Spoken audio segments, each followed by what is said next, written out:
Somnath temple మన 12 జ్యోతిర్లింగాల్లో ఇదొక temple. ఈ టెంపుల్ హిందూ దేవాలయాల ప్రత్యేకతను ఖచ్చితంగా చాటి చెప్తుంది.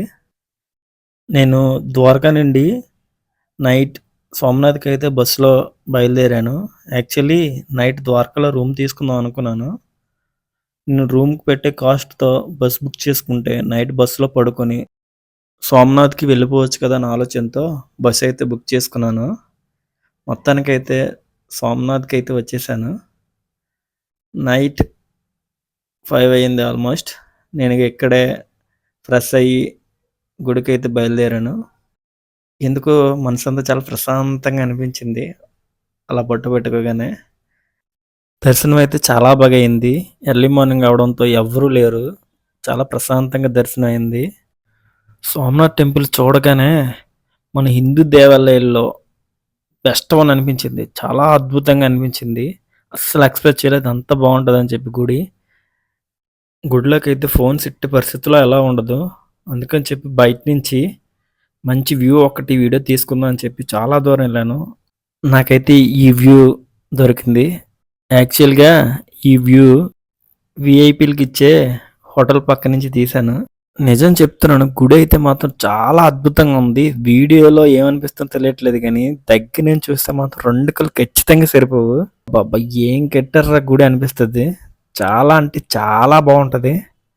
ఏవైనా సరే హిందూ దేవాలయాలంటే అద్భుతాలనే చెప్పుకోవాలి. తర్వాత నేను సోమనాథ్ దగ్గరలో ఉన్న బాల్కా తీర్థ్ అనే మందిరంకెళ్ళాను. కృష్ణుడు చివరగా తన దేహాన్ని ఇక్కడే విడిచిపెట్టాడని చెప్పి అంటారు. గుజరాత్‌లో ప్రతి టెంపుల్‌కి గోపురం పైన ఇలా ఒక ఫ్లాగ్ ఎగరేస్తున్నారు. దానివల్ల ఏముందంటే టెంపుల్ ఎంత దూరంలో ఉన్నా సరే అందరికి ఒక వ్యూ పాయింట్‌లా కనిపిస్తుంది. తర్వాత సోమనాథ్ బీచ్‌కెళ్ళాను. ఇక్కడి నుంచి కూడా గుడి చూడండి ఎంత బాగా కనిపిస్తుందో. తర్వాత నేను డియూ అనే ప్లేస్‌కెళ్ళాను.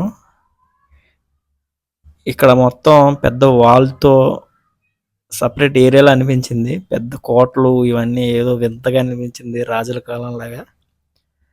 అయితే ఇక్కడ ఒక ఫేమస్ చర్చ్ ఉందంట. ఆటో అతను అక్కడికెళ్ళి చూపించాడు. చర్చ్ లోపలికైతే వెళ్లి చూసాం. బ్రిటిష్ కాలం నాటిది. తర్వాత ఈ ఫోర్ట్‌కైతే వెళ్ళాం డియూ ఫోర్ట్. ఇక్కడ నుంచి కనిపిస్తుంది చూడండి సముద్రం మధ్యలో అది జైలంట. అప్పుడు ఎవరైనా తప్పు చేస్తే అక్కడ పెట్టేవారంట జైల్లో బయటికి రాకుండా. చాలా బాగుంది కదా! యాక్చువల్లీ కోట అయితే చాలా బాగా ఎక్స్‌ప్లోర్ చేసాం. చూడడానికైతే చాలా బాగుంది. దీని గురించి చెప్పడానికి ఏం లేదు. జస్ట్ చూడటమే.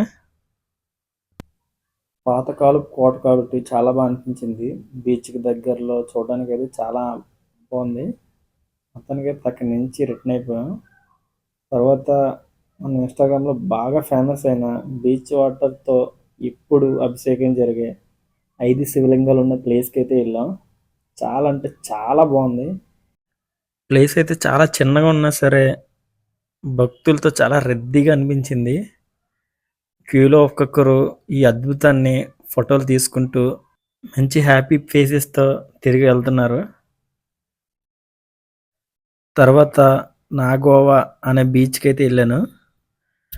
దాన్ని చూసుకుంటూ తర్వాత బస్ ఎక్కి జొన్నగాడికైతే బయలుదేరాను. నేను వెళ్ళేసరికి నైట్ 12:30 అయింది.